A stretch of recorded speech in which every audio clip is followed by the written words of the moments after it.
Apa putusan diriku kau tinggalkan?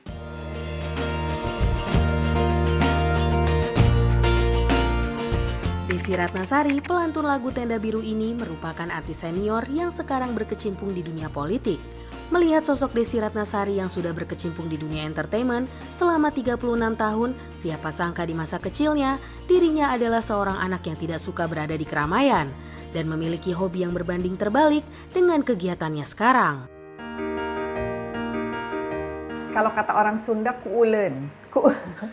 Kuulen itu, saya itu anak yang tidak suka main keluar rumah, tapi diem di dalam rumah.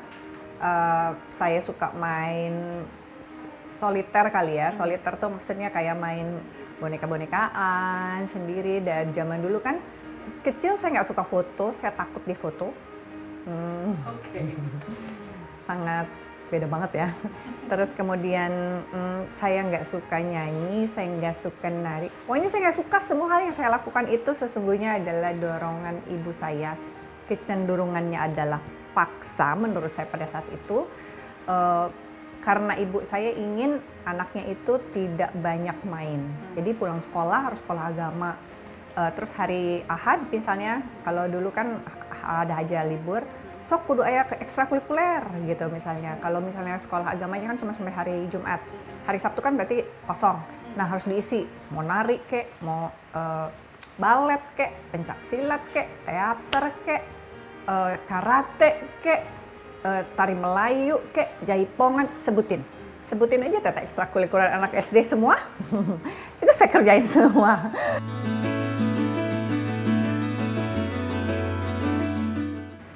Iya, alhamdulillah ya. Untung saya nurut. Ya Allah, coba kalau nggak nurut, nggak punya ilmu gitu.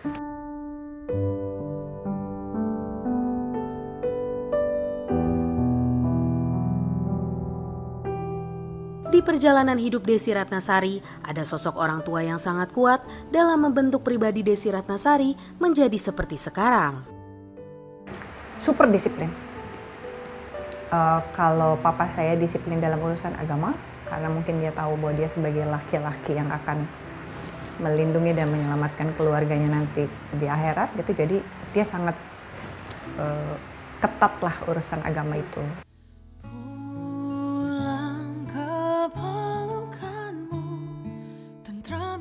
Kalau ibu saya tuh ibu yang mengayomi, tapi juga membuat kita tuh harus mandiri. Bagaimana relasi saya dengan ibu saya lebih seperti ibu saya menempatkan bahwa saya adik kakak sama ibu saya tuh kayak yang kayak kita sama-sama urusan adik-adikmu gitu. Apalagi setelah papa meninggal. Jadi mama berdiskusi kalau adik-adik saya punya problem apapun, problem sekolah, problem pergaulan, problem mereka untuk mencari kerja dan sebagainya, mentaskan mereka itu mama dan saya diskusi. Jadi dia tidak menempatkan saya sebagai anaknya, saya merasanya, tapi dia menempatkan saya sebagai seperti partner ataupun kakak, adik kakak gitu.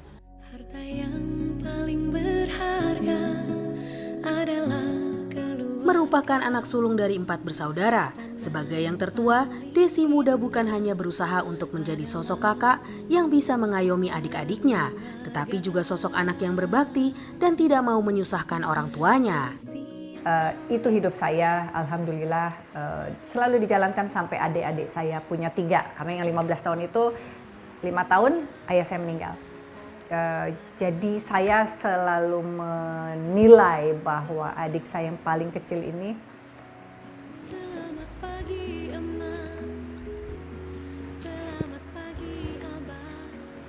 nggak punya momen untuk merasakan apa yang kami rasakan dengan keberadaan papa. Jadi saya selalu bilang sama mama kan jaraknya juga udah jauh. Jadi kalau minta sesuatu mungkin nggak masuk di pikirannya mama, aduh apa sih ini kebutuhan sekunder atau tersier.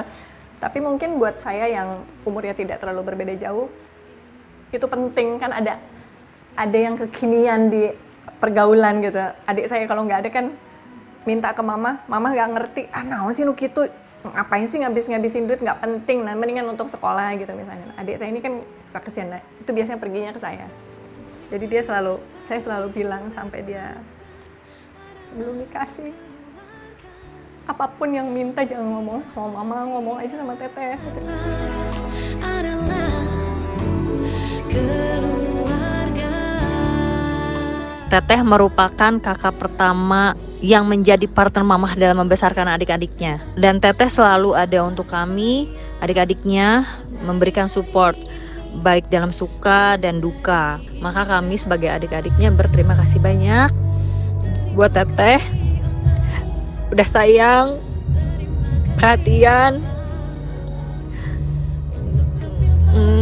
Makasih banyak ya Teh. Semoga Teteh bahagia, selalu sehat, semoga diberikan keberkahan. We love you. Ridho Allah diwakilkan melalui ridho dari kedua orang tua. Setiap perjalanan yang Desi Ratnasari jalani kini pastinya tak lepas dari doa dan cinta kedua orang tuanya. Dengan tangisan yang penuh haru, Teh Desi pun ingin mengungkapkan rasa terima kasih dan ungkapan yang mendalam untuk kedua orang tua tercinta. Saya belum bilang terima kasih sama papa karena udah ngajarin saya urusan agama. Ya mungkin saya nggak pakai hijab dari dulu ya, dia kan inginnya saya pakai hijab tuh pada saat saya akil balik. Saya baru setelah umur saya 38 tahunan lah saya pakai hijab. So well Pak, aku minta maaf. Aku hanya memanggilmu ayah di saat ku kehilangan. Setelah aku tua, aku baru bisa wujudkan keinginannya papa. Saya minta maaf. Tapi saya selalu berdoa sih, Allah jangan beratin ayah saya ya, karena yang nggak nurut saya bukan papa saya yang nggak ngajarin gitu.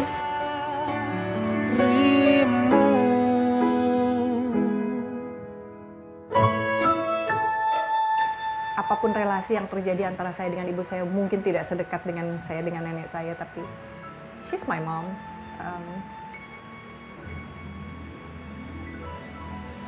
Dia selalu ada untuk melindungi anak-anaknya. So, for sure, saya lihat itu juga untuk adik-adik saya.